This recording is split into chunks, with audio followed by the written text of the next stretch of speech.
सहना भवतु सहनौ भुनक्तु सह वीर्यं करवावहै तेजस्विनावधीतमस्तु मा विद्विषावहै। ओम शांति शांति शांति। वैदिक जीवन पद्धति की इस कक्षा में आप सभी श्रोताओं का, दर्शकों का हृदय की गहराइयों से अभिनंदन है, बहुत बहुत स्वागत है। वेदो अखिलो धर्म मूलम, वेद सब सत्य विद्याओं का पुस्तक है। वेद का पढ़ना, पढ़ाना, सुनना, सुनाना तथा अपने आचरण मिलाना हम सभी श्रेष्ठ जनों का परम कर्तव्य है।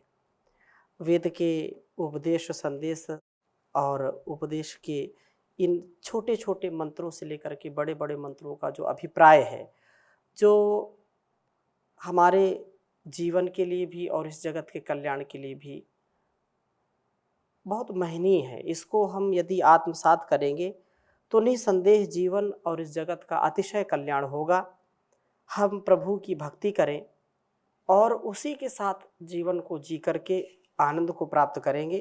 पिछली कक्षा में हमने ऋग्वेद के 6वें मंडल के 16वें सूक्त के 6ठे मंत्र का स्वाध्याय किया था और 7वें मंत्र में भी बहुत सुंदर बात कही है। 6ठे में यह कहा था कि हम सत्संग की प्राप्ति करें, ऐसे लोगों का संग हमको मिले जिससे हमारा जीवन सुंदर हो और ऐसे लोग जो आपकी स्तुति करने वाले हों, प्रभु की स्तुति करने वाले हों, ऐसे उनके हम शब्दों को सुनने वाले हों जिससे हमारा भी मानस वैसा ही निर्मित हो सके।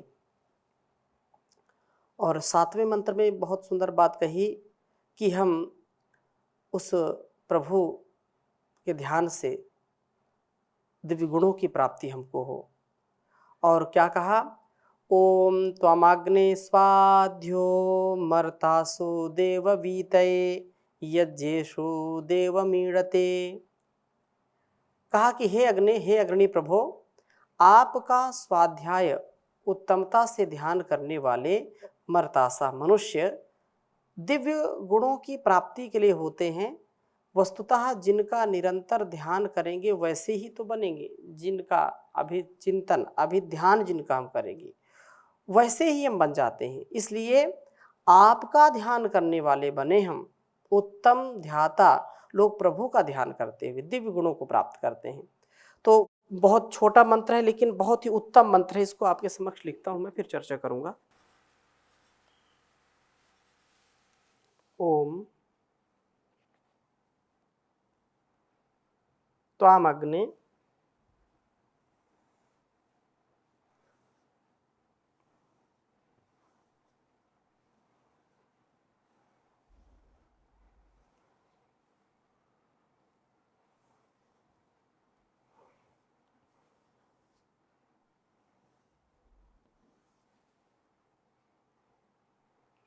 स्वाध्यो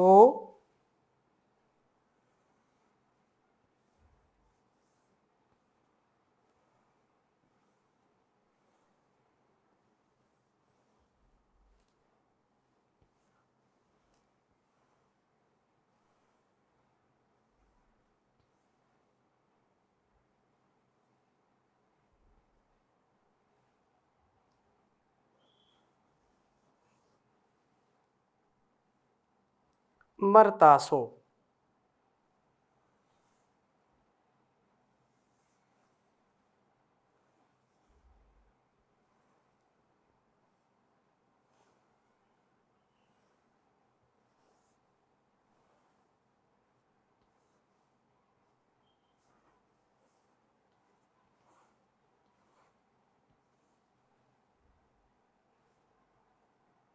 देववीतये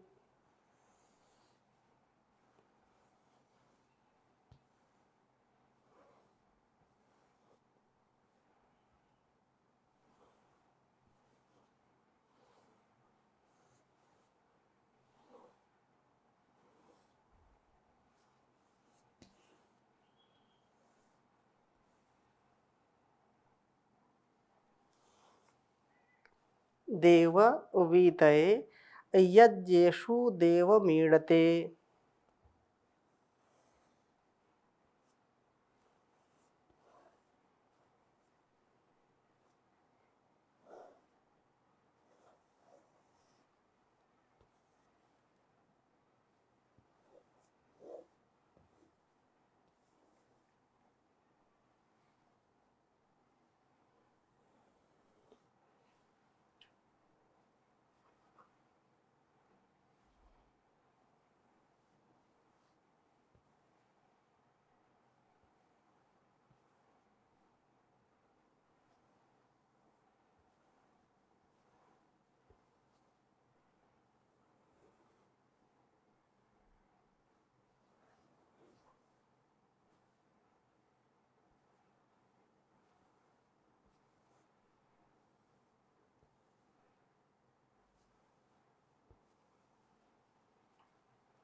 ऋग्वेद के 6ठे मंडल के 16वें सूक्त का यह 7वां मंत्र है। ओम त्वामग्ने स्वाध्यो मर्तासो देववीतये यज्ञेषु देवमीडते।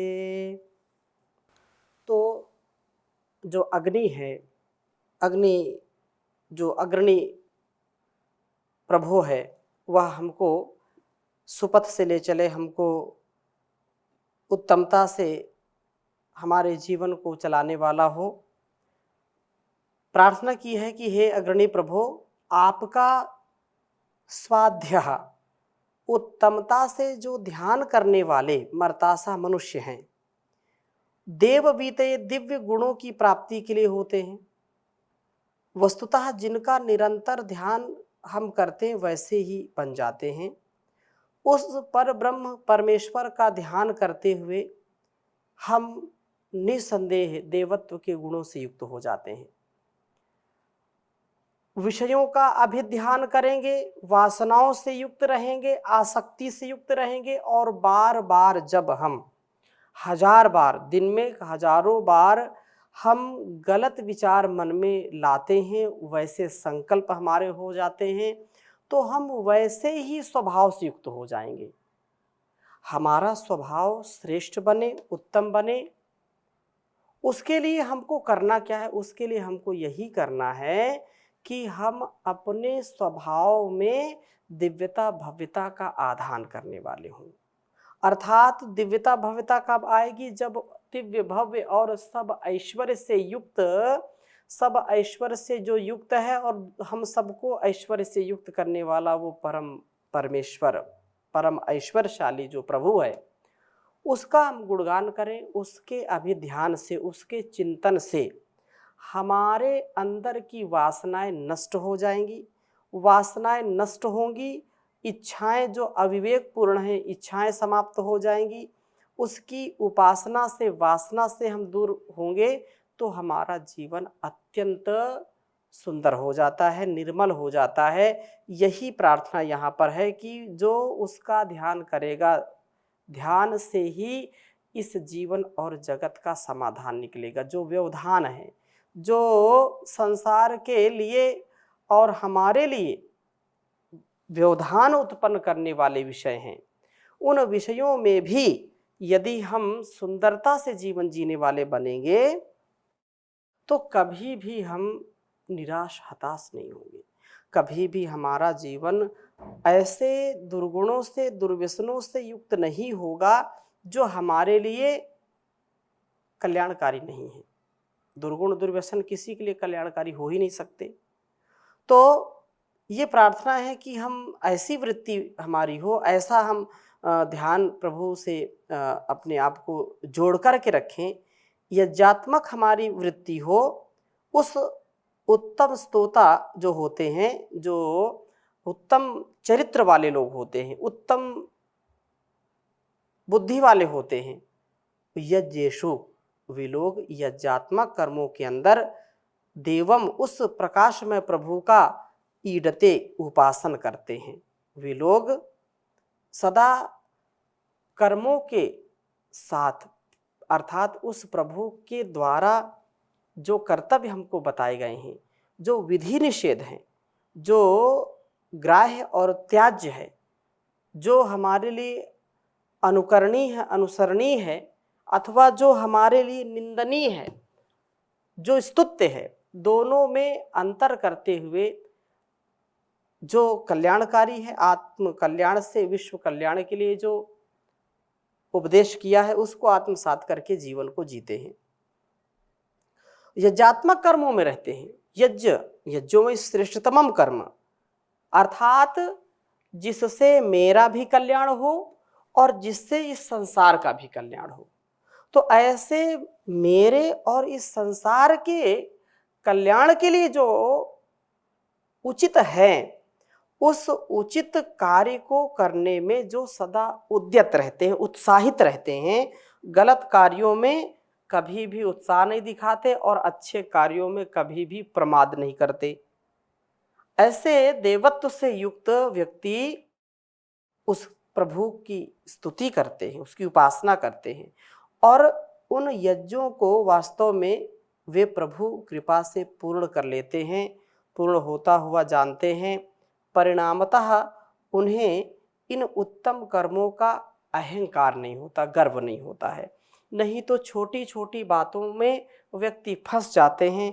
छोटी सी कोई वस्तु की, व्यक्ति के स्थान की प्राप्ति हो जाती है, या कोई छोटी सी हमको किसी भी विषय में हमको प्रगति हमारी हो गई तो हम समझते हैं कि हमने ही सब कुछ कर लिया है। यद्यपि हमारा कुछ नहीं होता है, उस प्रभु के द्वारा ही हमको नियोजित किया जाता है, उस प्रभु के द्वारा ही हमारा सामर्थ्य बढ़ाया जाता है, जिससे हम उस कार्य की सिद्धि के लिए सदा आगे बढ़ते हैं।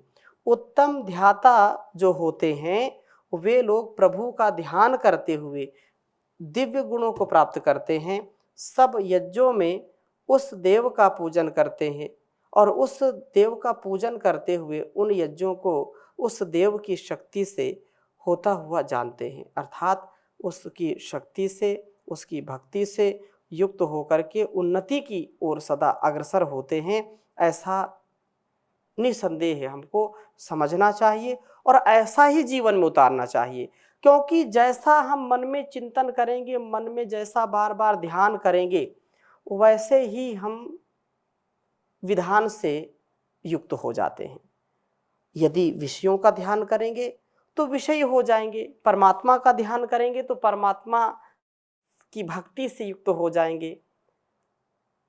ध्यान का बहुत बड़ा विज्ञान है।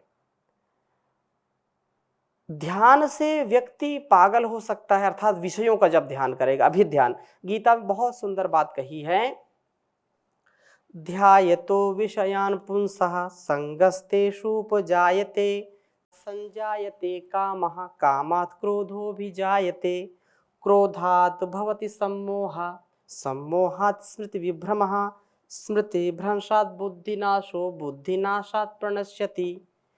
केवल विषयों का अभिध्यान करने मात्र से जो विषयी व्यक्ति हैं, जो अलग अलग विषयों का केवल चिंतन करते हैं, तो इससे ही कितनी बड़ी हानि उठानी पड़ती है। उसके विषय में बहुत सुंदर बात कही है कि ध्यायतो विषयान पुंसा संगस्तेषु उपजायते।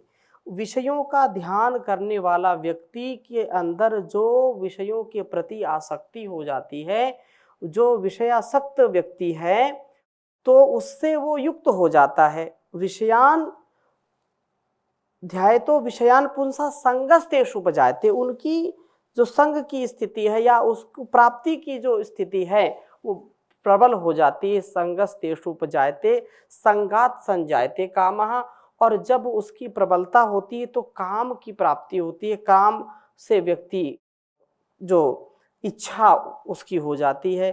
कामात् क्रोधोऽभिजायते, और जब उसकी कामना पूर्ण नहीं होती, जो वासना है उसकी पूर्ण नहीं होती है, तो कामना या जो इच्छा है उसकी जब पूर्ति नहीं होती, व्यक्ति को क्रोध आता है। कामात् क्रोधोऽभिजायते क्रोधात् भवति सम्मोह, और जब क्रोध व्यक्ति को आएगा तो क्रोध आने से व्यक्ति का जो कॉमन सेंस है, उसका जो एक समझने का, जानने का, विचार करने का, निर्णय करने का जो भाव होता है वो बिल्कुल अपने भाव से पतित हो जाता है। कामात् क्रोधोऽभिजायते क्रोधात् भवति सम्मोहा उमुह वै चित्ते, मतलब क्या करना क्या नहीं करना वो भूल जाता है। किम कर्तव्य विमूढ़ हो जाता है व्यक्ति जब उसको क्रोध आता है। क्या करना क्या नहीं करना, अक्सर आप देखते होंगे कि जब क्रोध व्यक्ति को आता है तो क्रोधी व्यक्ति आप देखिए, बड़े गौर से उसको बहुत बारीकी से देखिए, तो उसको वो वस्तु कुछ उठाना चाहता है, उसके हाथ कहीं दूसरी जगह जाते हैं। वो जाना चाहता है बाहर आएगा अंदर, अंदर आना चाहता है तो बाहर जाएगा। उसका दिमाग बिल्कुल अस्थिर हो जाता है, क्या करना क्या नहीं करना वो बिल्कुल भूल जाता है, भटक जाता है। क्रोधात् भवति सम्मोहा, सम्मोहात् स्मृति विभ्रमः। और जब उसको स्मृति नहीं है, उसका सेंस ठीक से, उसकी बुद्धि ठीक कार्य कर नहीं रही, उसका विचार ठीक कार्य नहीं कर रहा, स्मृति चली गई, तो स्मृति जाने से सम्मोहात् स्मृति विभ्रमा, स्मृति भ्रंशात् बुद्धि नाशो। और स्मृति जब नष्ट हो गई तो उसको पता नहीं क्या करना क्या नहीं करना, ये कौन है कौन नहीं है, तो उससे बुद्धि का नाश हो जाता है। जो विवेकवती बुद्धि है, जो हमको बताती है क्या करना क्या नहीं करना, कैसे वस्तु व्यक्ति स्थान में व्यवहार करना, वो भूल जाता है। बुद्धि नाशात् प्रणश्यति। और जब बुद्धि का नाश हो जाता है तो व्यक्ति का विनाश हो जाता है, वो अधोगति को प्राप्त हो जाता है। तो ये एक ही कारण कि विषयों का अभिध्यान करना, विषयों का चिंतन करना। यदि हम विषयी बन करके, यदि कामी बन करके, क्रोधी बन करके, वासना से युक्त होकर के यदि जीवन को जिएंगे तो नरक भोगना पड़ेगा। कभी हम उत्तम जीवन वाले, उत्तम चरित्र वाले नहीं बन पाएंगे। और यदि हम तस्य वाचकः प्रणवः तज्जपस् तदर्थ भावनम, ये बात जो ऋषियों ने कही कि हमको उस प्रणव का, उस परमपिता परमेश्वर के मुख्य नाम ओंकार का अर्थ सहित बार बार उसका जप करना चाहिए। तस् जपस तदर्थ भावनम, वैसी हम भावना बनाएंगे तो निसंदेह हमारा जीवन यज्ञी हो जाएगा, कल्याणकारी हो जाएगा, इसमें कोई संदेह नहीं है। जैसे कहा कि ध्यानम निर्विषयम मनः, ध्यान क्या है? विषय रहित हो जाना, अर्थात विषयों में आसक्ति का ना होना। कोई ना कोई तो विषय चलेगा, लेकिन विषय कैसा? दिव्यता का विषय, भव्यता का विषय, उस परमात्मा का, उसकी शक्ति का अनुभव करते, उसकी भक्ति के साथ जीवन को जीने का सामर्थ्य हमको मिलता है। तो हम वास्तव में प्रभु की इस विशेष कृपा दृष्टि से सुंदर जीवन जी पाते हैं और यज्ञ जीवन हो जाता है। उस देव की शक्ति से ही हम इसको समझते हैं, जानते हैं कि हमारा जीवन ऐसा श्रेष्ठ हो गया है। हम हर प्रकार के अच्छाई के साथ, सच्चाई के साथ जीवन को जीने वाले हो जाते हैं। और बहुत सुंदर बात कही है, प्रभु सारी दुनिया से ऊंची तेरी शान है, कितना महान है तू, कितना महान है। प्रभु सारी दुनिया से तेरी ऊंची शान है, कितना महान है तू, कितना महान है। यहाँ वहाँ कोने कोने तू ही मशहूर है, निकट से निकट और दूर से भी दूर है। तुझ में समाया हुआ सकल जहान है, कितना महान है तू, कितना महान है। प्रभु सारी दुनिया से ऊंची तेरी शान है, कितना महान है तू, कितना महान है। तू ही एक मालिक है सारी कायनात का, फूलों भरी क्यारियों का, तारों की जमात का। तेरी ही जमीन है और तेरा आसमान है, तेरी ही जमीन है और तेरा आसमान है।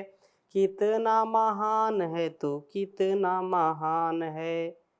प्रभु सारी दुनिया से ऊंची तेरी शान है, कितना महान है तू, कितना महान है। सबने जो रंग देखे सभी तेरे रंग हैं, जग में अनेक तेरे पालने के ढंग हैं। सबने जो रंग देखे सभी तेरे रंग हैं, जग में अनेक तेरे पालने के ढंग हैं। तुझको तो छोटे बड़े सब का ही ध्यान है, कितना महान है तू, कितना महान है। प्रभु सारी दुनिया से ऊंची तेरी शान है, कितना महान है तू, कितना महान है। जितने भी दुनिया में जीव देहधारी हैं, सभी तेरे प्यार के समान अधिकारी हैं। जितने भी दुनिया में जीव देहधारी हैं, सभी तेरे प्यार के समान अधिकारी हैं। पथिक सभी को दिया तूने वरदान है, कितना महान है तू, कितना महान है। प्रभु तेरी दुनिया में ऊंची तेरी शान है, कितना महान है तू, कितना महान है, कितना महान है तू, कितना महान है। तो उस भगवान ने इस जहान को बनाया, इस इंसान को बनाया, वास्तव में वो बहुत महान है। उसका ध्यान हम करें, ध्यान से ही हमारे जीवन और इस जगत की समस्याओं का समाधान निकलता है। ध्यान से ही हमारे रोगों का शमन होता है। हम यदि प्राणायाम करते हैं, ध्यान करते हैं, तो समाधि की प्राप्ति होती है। हम यम नियम आसन प्राणायाम प्रत्याहार धारणा ध्यान समाधि, इस प्रकार से जब अष्टांग योग युक्त जीवन जिएंगे, ऋषि प्रोक्त शास्त्रोक्त कर्मों को करेंगे, तो कभी भी निराश नहीं रहेंगे, कभी हताश नहीं होंगे और आगे सदा उन्नति के पथ पर चलेंगे। तो ऐसा सब वेदों का, ग्रंथों का यही उपदेश है। और ईशोपनिषद में भी बहुत सुंदर बात कही, वायुर अनिलम अमृतम अथेदम भस्मांतम शरीरम, ओम कृतोस्मर कृतम स्मर कृतोस्मर कृतम स्मर। हे जीव, हे मनुष्य, यह आत्मा जो इस शरीर में वही अमर है, और जो तुम इस भौतिक संसार के लिए कर्म करोगे या भौतिक आसक्ति में रहोगे, तो ये तो शरीर के लिए करोगे, और शरीर के लिए किया हुआ कर्म तो शरीर तक रहेगा, उससे आत्मोन्नति नहीं होगी। हाँ, स्वास्थ्य के लिए तो करना है, शरीर के संतुलन के लिए करना है, स्वास्थ्य ठीक रहे इसके लिए करना है, लेकिन भोगासक्ति से यदि कर्म करेंगे तो भस्मांतम शरीरम, ये शरीर भस्म होने वाला है। आत्म उत्कर्ष के लिए, आत्म कल्याण के लिए तुमको जन्म मिला है, तो इसको आत्म कल्याण से युक्त करो। ओंकार का ध्यान करो, जप करो, तप करो, तो जीवन तुम्हारा श्रेष्ठ होगा, उत्तम होगा। तो ऐसी हम सबके अंदर ऐसी कामना हो, ऐसी भावना हो, तो हमारा जीवन बहुत सुंदर हो जाएगा। इन्हीं शुभ कामनाओं के साथ आज की कक्षा को यहीं पर विराम देंगे। शेष चर्चा अगली कक्षा में करेंगे। ओम शांति शांति शांति।